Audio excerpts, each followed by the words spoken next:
Hey guys, स्वागत है आपका स्टडी फॉर नौकरी चैनल पे। और आर.एस. खुरमी के ऑब्जेक्टिव्स के सॉल्यूशंस डिस्कस कर रहे थे steam nozzle and steam turbine के लिए। आज का लेक्चर दोस्तों बहुत ही ज़्यादा इंपॉर्टेंट है क्योंकि आज हम बात करेंगे मेन टरबाइन के बारे में। तो आज का जो पूरा लेक्चर होगा वो टरबाइन के बारे में होगा। कौन कौन सी टरबाइन होती हैं, कंपाउंडिंग क्या चीज़ होती है, रीजनरेशन क्या चीज़ होती है, ठीक है, रीहीटिंग, रीहीट फैक्टर। तो वेरियस टाइप की टर्मिनोलॉजी को डिस्कस करेंगे।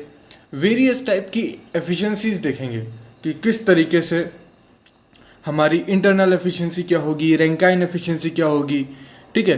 तो बहुत ज़्यादा इम्पॉर्टेंट है और ये वीडियो। और मैं तो कहूँगा कि क्वेश्चन आने की अगर प्रोबेबिलिटी सबसे ज़्यादा कहीं से है तो वो इस वीडियो के क्वेश्चन से।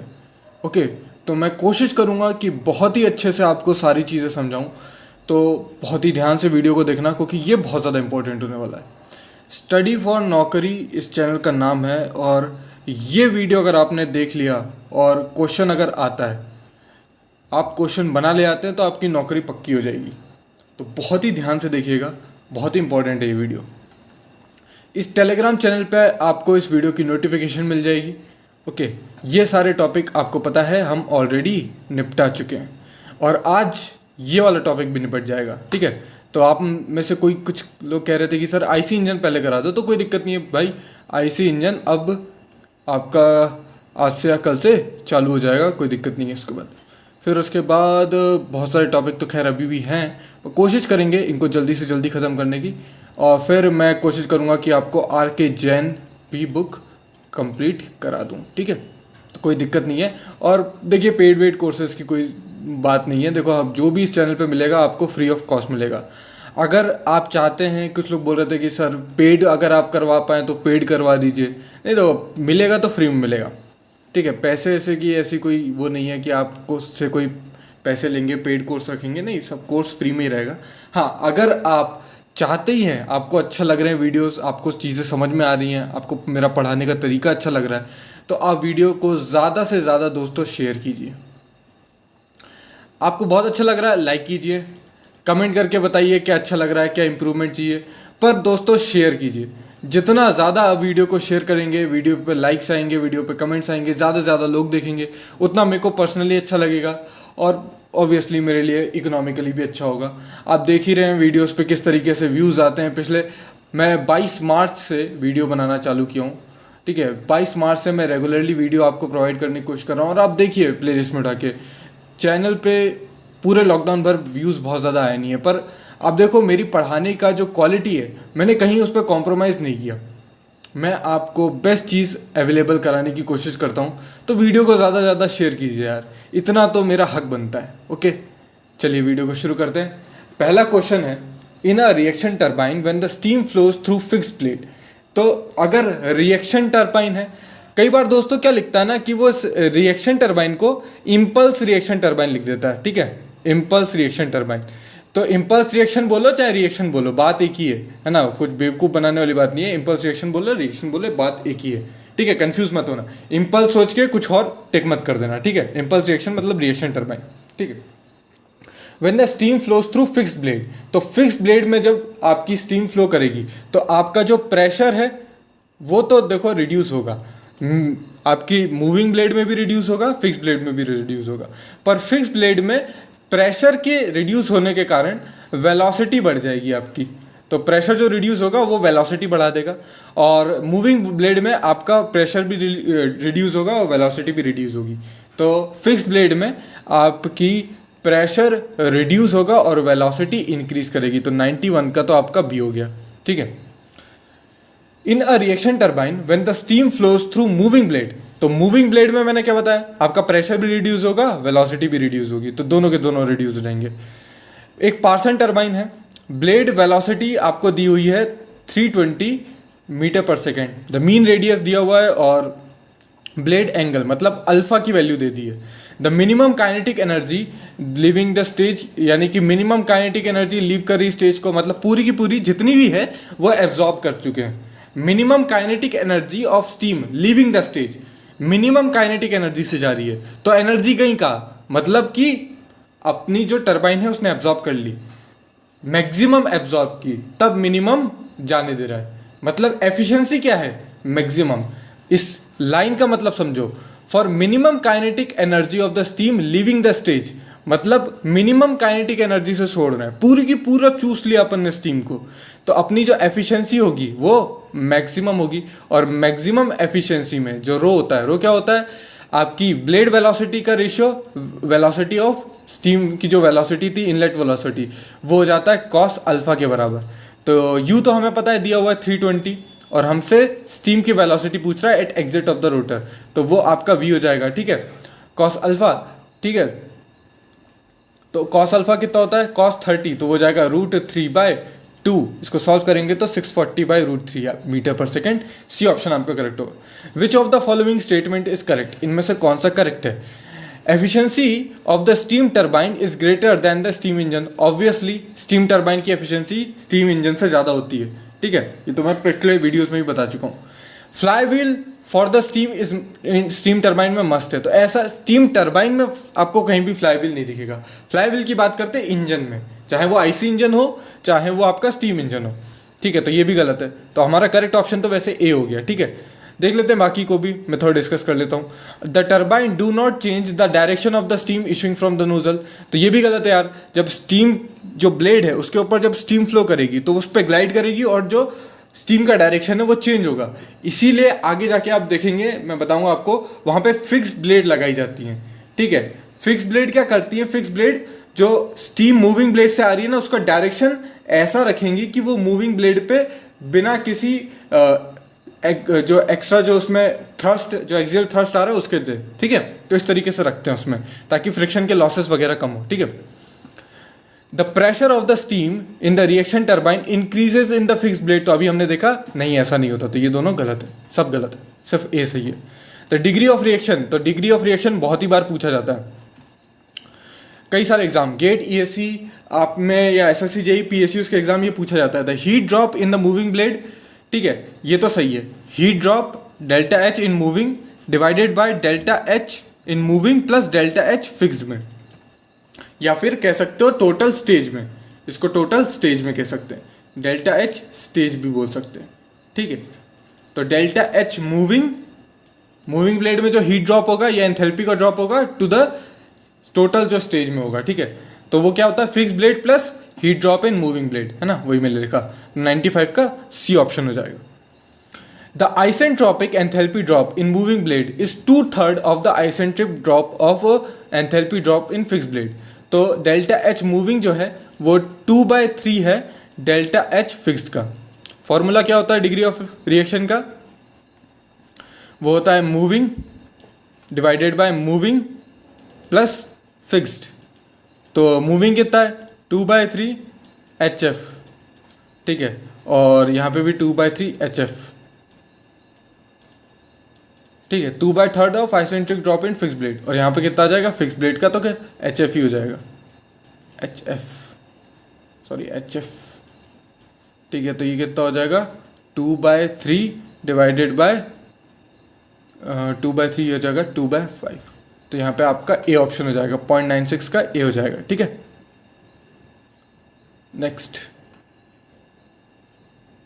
अ reaction turbine when the degree of reaction is 0, यानी कि डिग्री रिएक्शन 0, यानी कि एच मूविंग में, डेल्टा एच मूविंग में 0 है, मतलब एंथैल्पी ड्रॉप नहीं हो रहा। एंथैल्पी क्या होता है, H is equal to U plus PV होता है ना, यानी कि प्रेशर का ड्रॉप नहीं हो रहा।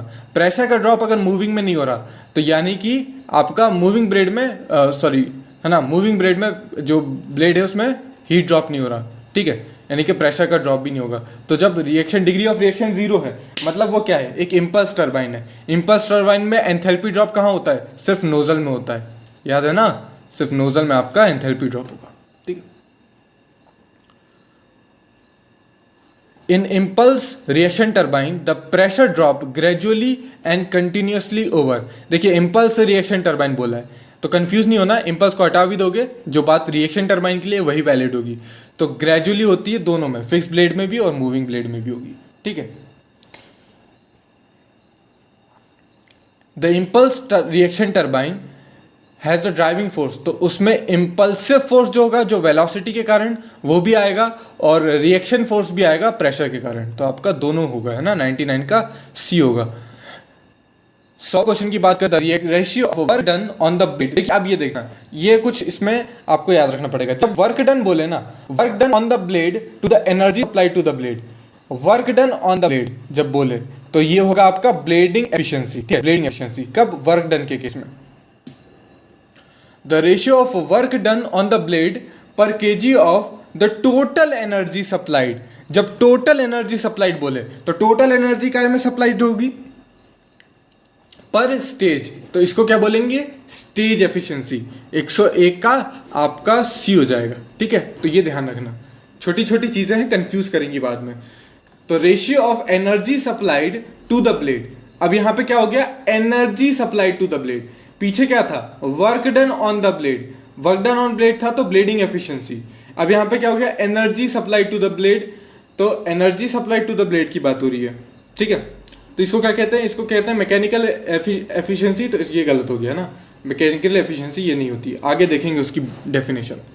ठीक है, द डायग्राम एफिशिएंसी क्या होती है? तो डायग्राम एफिशिएंसी जो होगी ना, वो होगी work done on the blade to the energy supplied to the blade. तो आपका यहां पे ए ऑप्शन करेक्ट होगा। ठीक है,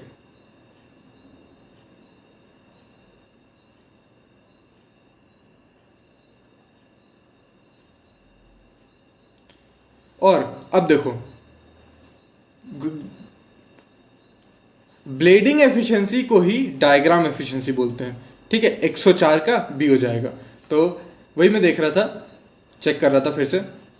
work done on the blade to the energy supply to the blade, इसको ही मैंने क्या बोला था? Blading efficiency. और ब्लेडिंग एफिशिएंसी ही आपकी डायग्राम एफिशिएंसी हो जाएगी। ठीक है, तो बी ऑप्शन हो जाएगा, यानी कि blading efficiency diagram efficiency same ही है।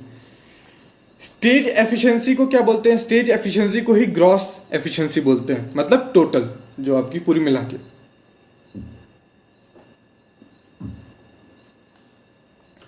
The stage efficiency is the ratio of energy supplied to the blade per kg of the steam of the total energy supplied per stage. तो बिल्कुल सही है, यही हमने पहले भी देखी थी। ठीक है, तो 106 का, सॉरी यहां पे क्या था? Ratio of work done on the blade, work done on the blade था। देखिए, work done on the blade होगा तब आपकी होती है स्टेज एफिशिएंसी। ठीक है, और यहां पे क्या बोला है? Energy supplied. तो एनर्जी सप्लाइड जो होती है वो नहीं होती आपकी। यहां पे अगर मैं बोलता work done on the blade, work done on the blade बोलता तो स्टेज एफिशिएंसी होता, पर यहां पे बोला energy supplied to the blade, तो ये आपका फॉल्स हो जाएगा, 106 का बी हो जाएगा। ठीक है, नोजल एफिशिएंसी क्या होती है? नोजल एफिशिएंसी की बात करूं तो energy supplied to the blade per kg of the total energy supplied. ठीक है, पर स्टेज, तो ये आ जाएगी आपकी नोजल एफिशिएंसी। ठीक है, नोजल एफिशिएंसी। ठीक है, ये तो हमारा हो गया। पर अगर यहां पे एनर्जी सप्लाइड की जगह वर्क डन होता तो फिर क्या हो जाता? स्टेज एफिशिएंसी हो जाती। ठीक है, तो मैंने बताया टोटल वाली होती है, तो टोटल को कैसे लिखते हैं? जो आपकी टोटल होगी यानी कि स्टेज एफिशिएंसी, ग्रॉस एफिशिएंसी, वो होगी blade efficiency blade into efficiency nozzle. तो आपका ए ऑप्शन करेक्ट होगा। इस पर न्यूमेरिकल भी बन सकता है दोस्तों, हो सकता है आपसे किसी भी दो की वैल्यू दे दे, तीसरी की पूछ ले, तो ये फॉर्मूला याद रखिएगा, पूछा जा सकता है, आता भी है एग्जाम में। For maximum efficiency of impulse turbine the steam should leave the blade at the right angle to the motion, मतलब वर्ल्ड कंपोनेंट नहीं होना चाहिए, बिल्कुल करेक्ट, ये ऑप्शन होगा आपका। Maximum efficiency De Laval turbine की कब होगी? तो वो होती है आपकी दोस्तों, याद रखो, कॉस स्क्वायर अल्फा। ये क्वेश्चन भी पूछा जाता है, तो आपको ये याद रखना है। ठीक है, डायरेक्ट आपको बोल देगा, अल्फा की वैल्यू दे देगा और बोलेगा कि एफिशिएंसी बताओ, मैक्सिमम एफिशिएंसी बताओ, तो कॉस स्क्वायर अल्फा से निकल आएगी। और एफिशिएंसी ये किसकी थी? Impulse turbine. D Laval turbine क्या होती है? मैंने आपको बताया सिंपल इम्पल्स टर्बाइन है, याद रखो, सिंपल इम्पल्स टर्बाइन कब यूज करते हैं? हाई वेलोसिटी में, हाई वेलोसिटी में यूज करते हैं। ठीक है, हाई वेलोसिटी में यूज करते हैं, और स्मॉल पावर आउटपुट के लिए यूज करते हैं, स्मॉल पावर आउटपुट। ठीक है, इसी में लार्ज रिडक्शन ऑफ गियर लगाने पड़ते हैं ताकि लार्ज स्पीड रिडक्शन हो सके। ठीक है, फिर रिएक्शन टर्बाइन के लिए बहुत important formula, classical formula 2 cos square alpha 1 plus cos square alpha. तो आपका बी ऑप्शन करेक्ट होगा ना, 11वें का बी ऑप्शन करेक्ट होगा। मैक्सिमम एफिशिएंसी हो इंपल्स टरबाइन की कब? तो cos alpha by 2 is equal to आपका हो जाएगा V B divided by V, जहां पे वी क्या है? ब्लेड एफिशिएंसी, और ये absolute velocity entering the blade. तो आपका ये ऑप्शन हो जाएगा, ठीक है, कॉस अल्फा बाय 2। ये सिंपल इंपल्स टरबाइन के लिए, इंपल्स टरबाइन के लिए। और अगर रिएक्शन टरबाइन होता तो ये कॉस अल्फा जो होता है, जो अब हमने पिछले क्वेश्चन में देखा था, वी अपॉन वी बी हो जाएगा, ठीक है। तो आपका बी ऑप्शन करेक्ट होगा। The impulse turbine rotor the efficiency will have a maximum value of 0.5। तो मैक्सिमम वैल्यू जो एफिशिएंसी 0.5 की कॉस अल्फा की वैल्यू है, ठीक है। तो अल्फा वहां पे क्या होता है? तो अल्फा जो होता है, ठीक है, अल्फा जो होता है वो हमारा नोजल एग्जिट फ्लो एंगल होता है। इफ, तो ये कब होता है आपका? जब आपकी ब्लेड्स जो होगी वो इक्वी एंगुलर होगी और फ्रिक्शनलेस होगी। तो मैक्सिमम वेलोसिटी आपको तभी मिलेगी जब आपकी जो ब्लेड्स होगी वो इक्वी एंगुलर होंगी और फ्रिक्शनलेस होगी। कंपाउंडिंग क्या होती है?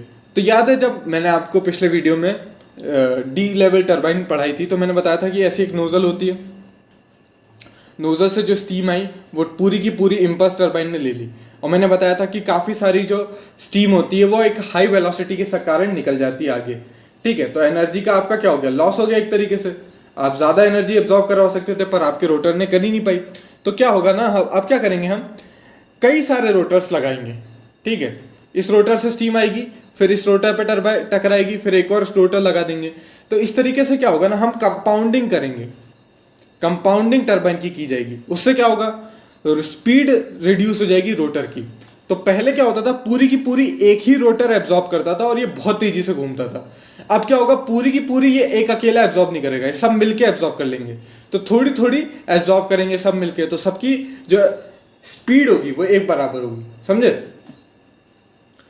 फिर एफिशिएंसी इंप्रूव हो जाएगी। कैसे एफिशिएंसी इंप्रूव होगी? स्टीम जो यहाँ पे थी, सिर्फ ये अगर होता, सिर्फ इतनी सी टरबाइन होती तो बहुत सारा लॉसेस हो जाता, ठीक है। अब लॉस कम होगा, जब लॉस कम होगा तो ऑब्वियसली एफिशिएंसी बढ़ जाएगी, ठीक है। तो रिड्यूस लॉस हो जाएंगे। तो ये सारी चीजें अपने को देखने मिलेंगी कंपाउंडिंग से, ठीक है। Multi stage steam turbine are of, multi stage मतलब वही कंपाउंडिंग टाइप की। तो वो आपकी वेलोसिटी कंपाउंडिंग भी हो सकती है, प्रेशर कंपाउंडिंग भी हो सकती है, और रिएक्शन टाइप भी हो सकती है। तो ये सारी हो सकती है, ठीक है। In velocity compounding of impulse turbine, the expansion of the steam takes place in a nozzle or set of nozzles for the boiler pressure to condensate pressure। इसमें क्या होगा, मतलब एक ऐसी नोजल लगा दी, ठीक है, एक नोजल लगाई या फिर एक साथ कई नोजल लगा दी। क्योंकि देखो ऐसा होता है एक्चुअल में, कैसा होगा, मैं डायग्राम शायद उतना अच्छा बना ना पाऊँ, मैं कोशिश करूँगा, ठीक है। यहां पे एक नोजल लगी हुई है, ठीक है, इस तरीके से, ठीक है। और हो सकता है कि इस ब्लेड पे ऐसी भी नोजल लगी हो,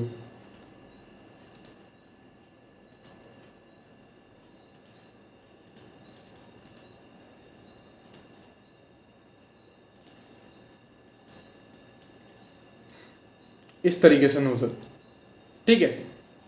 फिर ये आपकी इस तरीके से आगे टरबाइन होगी, ठीक है। तो इस तरीके से काफी सारी नोजल्स होंगी आपकी, है ना। तो एक बार या तो एक नोजल से या सेट ऑफ नोजल में जो आपकी स्टीम है वो एक्सपेंड कर जाएगी, ठीक है। उसके बाद ये सारी जो आपकी जो रोटर्स होंगे इस तरीके से, थोड़ी ये एब्जॉर्ब करेगा, थोड़ी एब्जॉर्ब करेगा, इस तरीके से आपका होगा। मतलब कि कुल मिला के क्या होगा, एक नोजल रहेगी, ठीक है, उसके बाद आपकी ये मूविंग ब्लेड रहेगी, और बीच में इस ब्लेड पर सही से स्टीम पहुंचे, इसलिए हो सकता है यहाँ पे फिक्स ब्लेड लगा दें, ठीक है। यहाँ पे फिक्स ब्लेड इस तरीके से लगा दें कुछ, ठीक है, ताकि इस ब्लेड पे अच्छे से स्टीम आए, डायरेक्टली आए, ठीक है, इम्पैक्ट अच्छे से हो। तो मगर जो एक्सपेंशन होगा वो एक नोजल में होगा या फिर सेट ऑफ नोजल्स होगा। ये ऑप्शन आपका करेक्ट होगा। प्रेशर कंपाउंडिंग में क्या होगा, on the other hand pressure compounding में क्या होगा, देखिए प्रेशर कंपाउंडिंग में क्या होगा कि एक नोजल रहेगी इस तरीके से, यहां पे नोजल है, फिर यहां पे रोटर यानी कि मूविंग ब्लेड, ठीक है। ये इस तरीके से मूविंग ब्लेड, फिर यहाँ से स्टीम निकली, फिर यहाँ पे एक और नोजल, फिर एक और मूविंग ब्लेड यानी कि रोटर, इस तरीके से समझ लो। तो ऐसा जब अरेंजमेंट होगा तो उसे कहेंगे प्रेशर कंपाउंडिंग। तो steam does not take place in first nozzle but is divided equally among the nozzle of the rings. तो कई सारी नोजल्स में आपका एक्सपेंशन होगा, तो बिल्कुल सही है। In the pressure velocity compounding compounded impulse turbine, अब यहाँ पे क्या होता है, दोनों का मिक्सचर है, प्रेशर भी है, प्रेशर कंपाउंडिंग भी होगी, वेलोसिटी कंपाउंडिंग भी होगी। तो क्या होगा, जो प्रेशर ड्रॉप होगा वो आपका बिगर प्रेशर ड्रॉप होगा, हेंस आपकी लेस नंबर ऑफ स्टेजेस होंगी। तो आपका बी ऑप्शन यहाँ पे करेक्ट होगा, ठीक है। तो दोनों चीज़ें हो रही हैं, इस वजह से आपकी जो नंबर स्टेजेस है वो कम हो जाती हैं, ठीक है। In the velocity compounding steam turbine when the steam flows through the second row of moving blade, तो वेलोसिटी क्या होगी, वेलोसिटी आपकी कंटिन्यूसली डिक्रीज करती रहेगी। In a pressure compounding impulse turbine as compare to velocity compounding steam turbine, तो pressure compounding में आपकी क्या होती है ना, ज़्यादा आपकी जो स्टेजेस होती हैं, तो ज़्यादा स्टेजेस होंगी, यहाँ पे मोर स्टेजेस होंगी, और वेलोसिटी कंपाउंडिंग में आपकी कम स्टेजेस होंगी, ठीक है। The efficiency of the pressure velocity compound steam turbine, तो pressure velocity compound steam turbine की लेस होती है, सबसे ज़्यादा आपकी होगी प्रेशर कंपाउंडेड इम्पल्स टरबाइन की। तो प्रेशर कंपाउंडेड इम्पल्स टरबाइन जो होता है ना, इसकी जो एफिशिएंसी होगी वो सबसे ज़्यादा होगी, ठीक है। उसके बाद फिर इन दोनों की आएगी।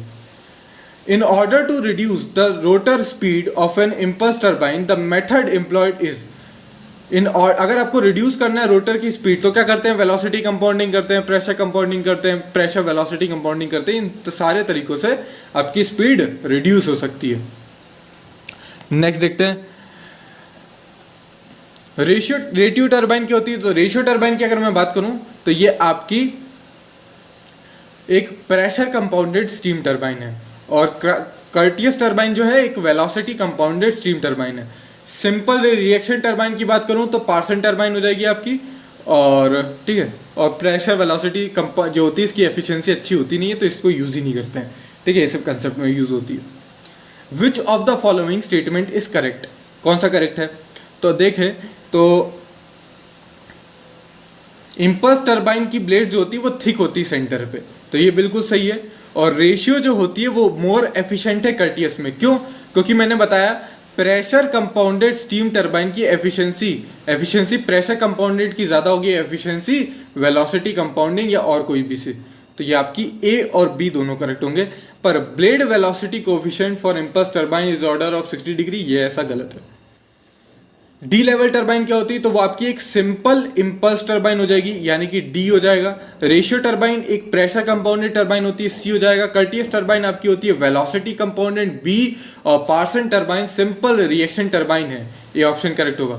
द पर्पस ऑफ गवर्निंग, तो गवर्निंग क्यों करते हैं, maintain the speed of the turbine, ठीक है। स्टीम ऑफ टरबाइन हो या फिर इंजन हो, जहां पे भी स्पीड मेंटेन करनी है, जब लोड चेंज हो रहा है तब हम गवर्नर का यूज करते हैं।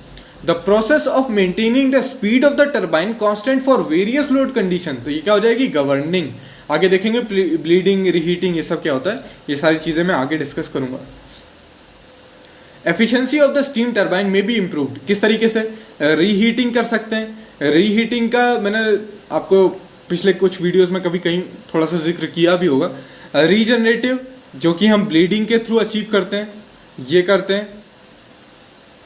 और बाइनरी वेपर प्लांट होता है, तो ये सारी चीज़ों से होता है, किसी भी तरीके से कर सकते हैं। आगे देखेंगे, थोड़ा सा डिस्कस कर लेंगे reheating, regenerative, binary vapour plant क्या होता है। आई होप आपको पता ही होगा, एग्जाम काफ़ी पास है, आपने ही पढ़ा होगा। रीहीटिंग इन द टरबाइन, तो रीहीटिंग क्या होता है, अगर मैं आपको टीएस डायग्राम पे बना के बताऊँ, ये मेरी हो गई डोम फिलहाल तो, और ये मैं एक रैंकाइन साइकिल बना रहा हूँ, ठीक है। तो दो तरीके हो सकते थे, इस तरीके से मैं,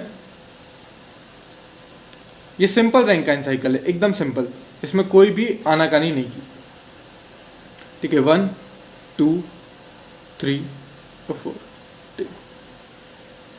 अब मैं क्या कर रहा हूं, यहां पे मैंने सिर्फ एक टरबाइन करी, और ये उसका आइसेंट्रोपिक एंथैल्पी ड्रॉप यहां पे देखने को मिल रहा है, ठीक है, टीएस डायग्राम में। ऑन द अदर हैंड, थोड़ा सा मैं पॉइंटर का वो चेंज कर लेता हूं, कहाँ है कलर, ब्लैक। रीहीटिंग में मैं क्या करूँगा,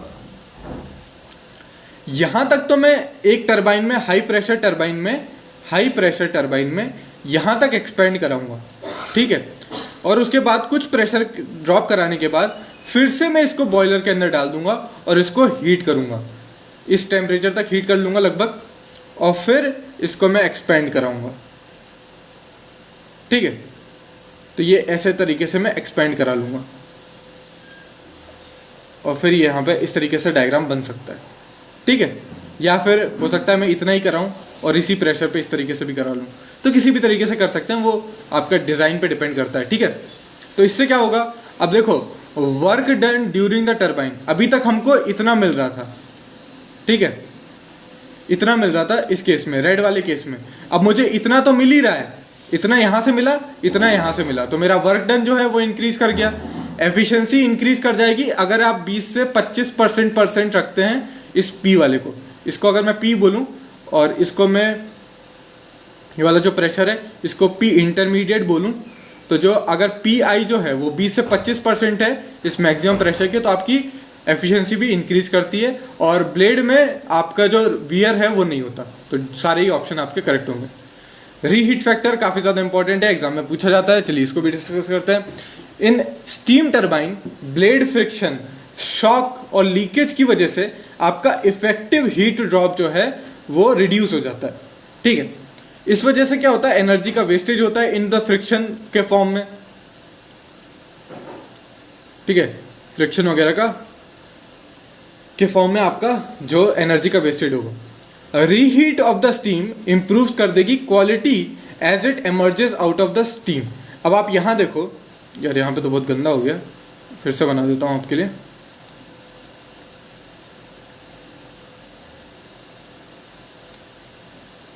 इस तरीके से एक सिंपल टरबाइन थी, ठीक है, हमने क्या किया, रीहीट किया, यहाँ से लाए, थोड़ा ऊपर ले गए इस तरीके से और फिर से ये इस तरीके से किया।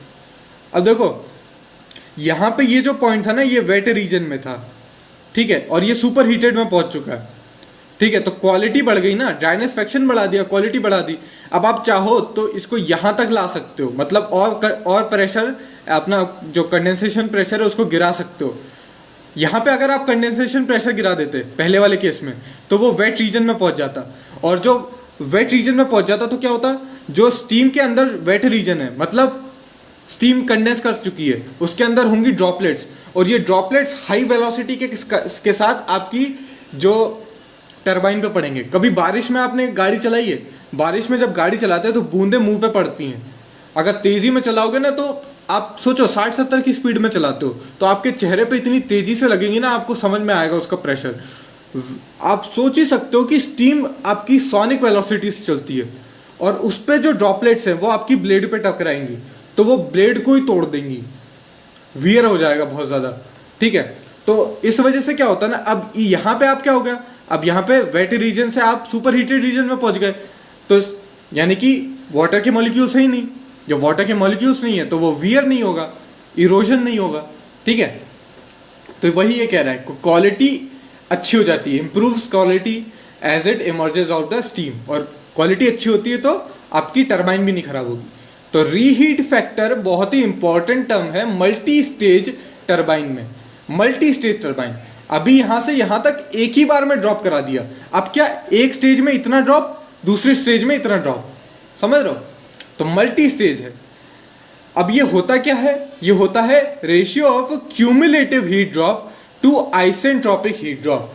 तो क्यूमुलेटिव हीट ड्रॉप मतलब सम, थोड़ी थोड़ी चीज़ों का सम, क्यूमुलेटिव मतलब थोड़ी छोटी छोटी चीज़ों का सम। अब वो सम क्या होता है देखेंगे। ये डायग्राम आई होप आपको बहुत अच्छे से दिख रहा होगा, इसको समझेंगे।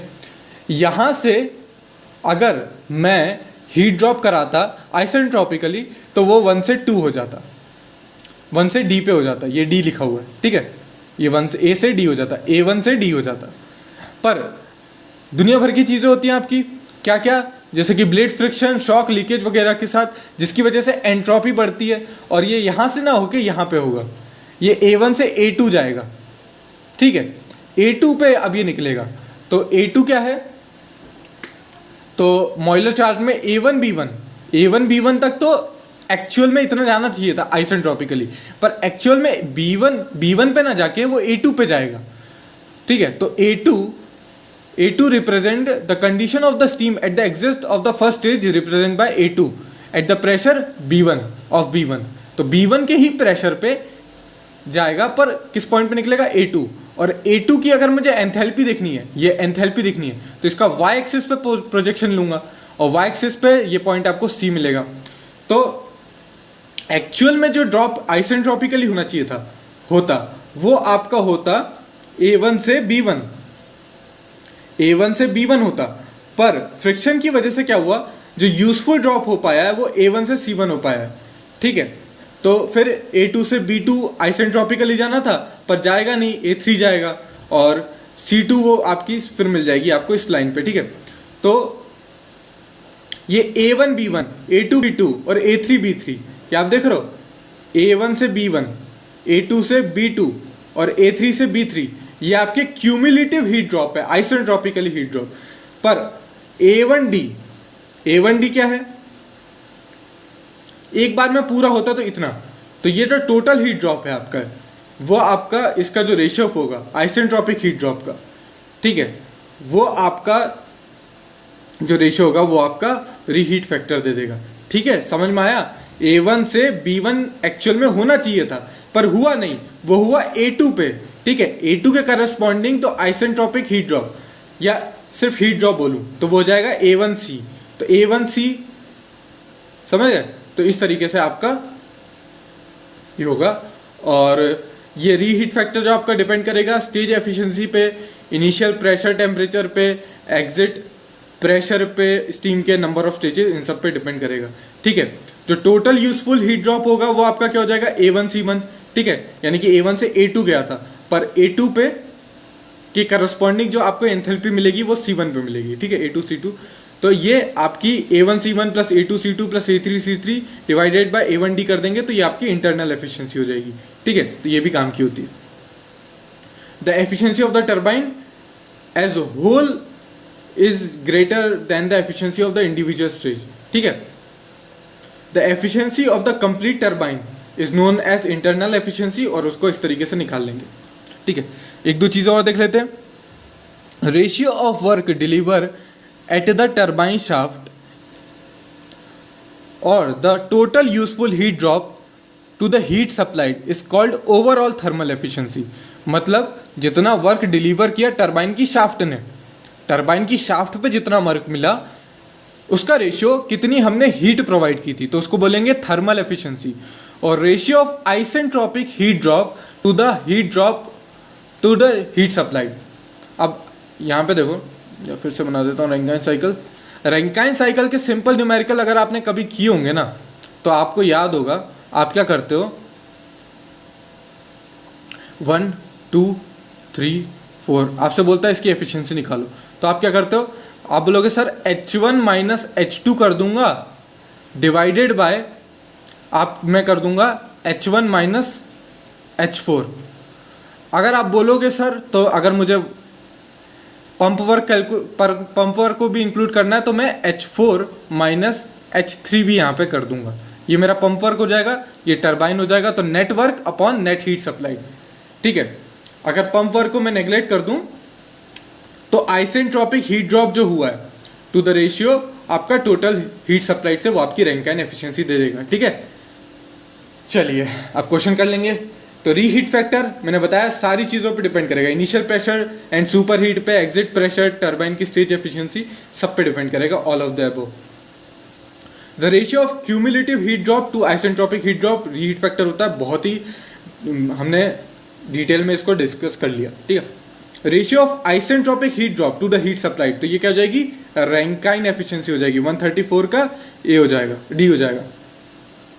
The ratio of total useful heat drop, total useful heat drop से टोटल आइसेंट्रोपिक, तो ये क्या देखी थी हमने, इंटरनल एनर्जी देखी थी, 135 का बी हो जाएगा। Reheat factor is the ratio of the cumulative heat drop का आइसेंट्रोपिक हीट ड्रॉप से, ये ऑप्शन करेक्ट होगा। The Rankine efficiency depends upon the total useful heat drop and the total isentropic heat drop, तो total useful heat drop पे आपकी क्या होती है, जब होती है तो आपकी इंटरनल एनर्जी आ जाती है, तो ये बी ऑप्शन हो जाएगा, इनकरेक्ट हो जाएगा। रैंकाइन एफिशिएंसी क्या होगी, isentropic heat drop to the total heat supply. ठीक है, the efficiency ratio is the ratio of total useful heat drop to the total isentropic heat drop. ठीक है, तो ये जो पिछली बार में दिया था वो ए हो जाएगा, है ना। एक बार फिर से क्लियर कर देता हूँ। इंटरनल एनर्जी, इंटरनल एफिशिएंसी वाला देखा था, उसमें टोटल यूजफुल था, नीचे क्या था, टोटल हीट सप्लाइड था। ठीक है, हीट सप्लाइड था, ये देख लो, दिखा देता हूँ, कोई जल्दी नहीं है। Total useful heat drop to the heat supplied, ये थी आपकी ओवरऑल थर्मल एफिशिएंसी। ठीक है, सॉरी, ओवरऑल थर्मल एफिशिएंसी थी, मैंने शायद इंटरनल बोल दिया था, माफ कीजिएगा।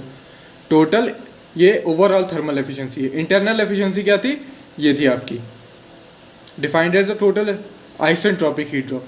तो टोटल यूजफुल हीट ड्रॉप का टोटल आइसेंट्रोपिक हीट ड्रॉप हो जाएगा आपका इंटरनल एफिशिएंसी, और अगर डिवाइड करोगे हीट सप्लाइड से वो हो जाएगा ओवरऑल थर्मल एफिशिएंसी। तो रीहीट फैक्टर की जो वैल्यू होती है एग्जाम में पूछा जाता है, गेट, ईएससी, एसएससी, जेईई, हर जगह मुझे एक क्वेश्चन दिखा था। इसकी जो वैल्यू होगी वो 1.02 से 1.06 के बीच में होगी, कई जगह 1.04 भी दी जाती है। ठीक है, तो देख लेना, 139 का ये हो जाएगा। 140 the ratio of the work delivered at the turbine shaft to the heat supplied, इसे कहेंगे ओवरऑल थर्मल एफिशिएंसी। बिल्कुल अभी देखा हमने।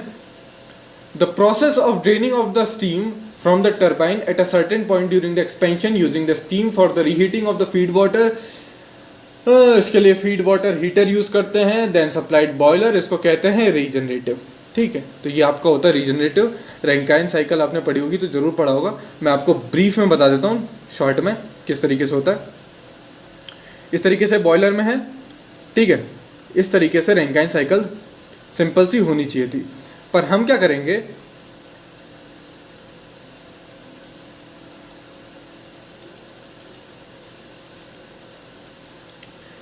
या ये पूरा टरबाइन के अंदर आपका एक्सपेंशन होगा, पर हम क्या करेंगे, बीच में से यहाँ तक लाएंगे, बीच में से थोड़ी सी स्टीम मैं निकाल लूँगा। ठीक है, थोड़ी सी स्टीम मैंने निकाल ली और मैं उसको यूज़ कर लूँगा, यहाँ पे फीड वाटर से मिला दूंगा, और यहाँ पे मैं इसको यूज़ कर लूँगा, ये यहाँ पे फीड वाटर में मिला दूंगा। तो अब मुझे देखो, फीड वाटर में जो पानी आ रहा है बॉयलर के अंदर जब पहुँचेगा, यहाँ पे बॉयलर के अंदर जब पहुँचेगा तो वो ऑलरेडी गर्म होगा, तो मुझे बॉयलर को ना ज़्यादा हीट सप्लाइड नहीं करनी पड़ेगी। ठीक है, तो Q work done divided by heat supplied, ये होती है एफिशिएंसी। और जब हीट सप्लाइड कम करनी पड़ेगी तो मेरी एफिशिएंसी बढ़ जाती है। तो रीजनरेटिव जब भी करते हैं, रीजनरेटिव हीटिंग, तो उससे हमारी क्या होती है, जो एफिशिएंसी है वो बढ़ जाती है। पर इस क्वेश्चन का आंसर देखो, थोड़ा सा इसको ट्रिकी है।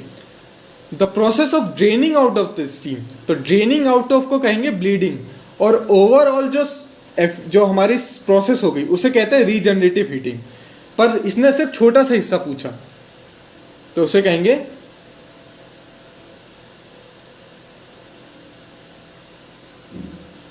सॉरी, अगर ये सिर्फ बोलता है ना process of draining out of the steam from the turbine, तो उसे कहेंगे ब्लीडिंग।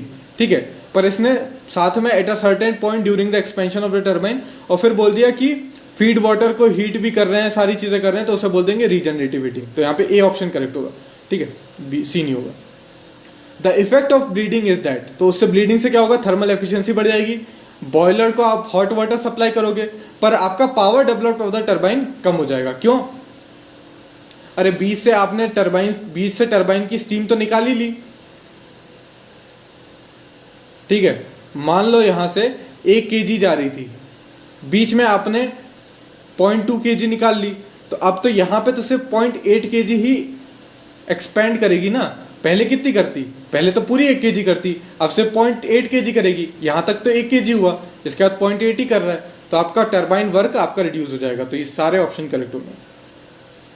इन रीजनरेटिव स्टीम साइकिल रेंडर्स, तो आपका वर्क आउटपुट जो है वो डिक्रीज करता है, इंक्रीज नहीं करता। तो ये वर्क आउटपुट डिक्रीज कर जाएगा, थर्मल एफिशिएंसी इंक्रीज कर जाएगी, तो तो डी ऑप्शन करेक्ट हो जाएगा, डिक्रीज वर्क आउटपुट और as well as increase in thermal efficiency. Binary vapour cycle में क्या होगा, जैसे क्या करेंगे, स्टीम लेंगे, क्या हो गया मेरे पेन को, स्टीम लेंगे, ठीक है, या स्टीम भी क्यों लेंगे, वाटर लेंगे वाटर को डालेंगे बॉयलर में, कन्वर्ट होगी स्टीम। स्टीम क्या करेगी, एक हाई प्रेशर टरबाइन में जाएगी, ठीक है, हाई प्रेशर टरबाइन में गई, एक्सपैंड हुई, फिर जो निकलेगी वो आपकी निकलेगी स्टीम जिसका प्रेशर रिड्यूस हो जाएगा, लो प्रेशर स्टीम निकलेगी। फिर इस लो प्रेशर जो स्टीम है इसका टेम्परेचर तो रहेगा, इसमें अभी भी स्टीम है, इससे क्या करेंगे, मर्क्यूरी को हीट कर लेंगे, ठीक है, मरकरी से हीट कर लेंगे, तो मरकरी का टेम्परेचर बढ़ जाएगा, मर्क्यूरी की वेपर बन जाएगी। मर्क्यूरी की जगह कुछ और भी यूज़ कर सकते हैं, कोई दिक्कत नहीं है, मर्क्यूरी यूज़ करते हैं नॉर्मली, ठीक है। मर्क्यूरी की वेपर्स को अब लो प्रेशर टरबाइन में डालेंगे और फिर ये मर्क्यूरी की वेपर्स को कंडेंस करा लेंगे, कंडेंस करा के फिर हाई टेम्परेचर में डाल देंगे, और ये जो स्टीम यहाँ से निकली है उसको कंडेंस करा के फिर वाटर बना लेंगे, उस तरीके से चलाते रहेंगे। तो इसको कहते हैं बाइनरी वेपर साइकिल। बाइनरी मतलब दो। तो इसमें स्टीम टरबाइन भी होगी, स्टीम का कंडेंसर भी होगा, मर्क्यूरी बॉयलर भी होगा। और मर्क्यूरी बॉयलर क्या होगा, जो स्टीम निकल रही है उसी से हम मर्क्यूरी को हीट करेंगे, तो ये सारी चीज़ें होंगी। A steam turbine in which a part of the steam is after partial expansion is use for the heating and the remaining of the steam is further expanded, इसको कहते हैं पास आउट टरबाइन। तो दोस्तों यहाँ पे ये chapter खत्म होता है, सारे ही क्वेश्चन हमने डिस्कस कर लिए। वीडियो थोड़ा लंबा था पर अब एग्ज़ाम भी आ रहा है तो कोशिश कर रहा हूँ मैं कि ज़्यादा से ज़्यादा आपके लिए क्वेश्चंस कवर कर दूँ। Thanks for watching and as always have a nice day.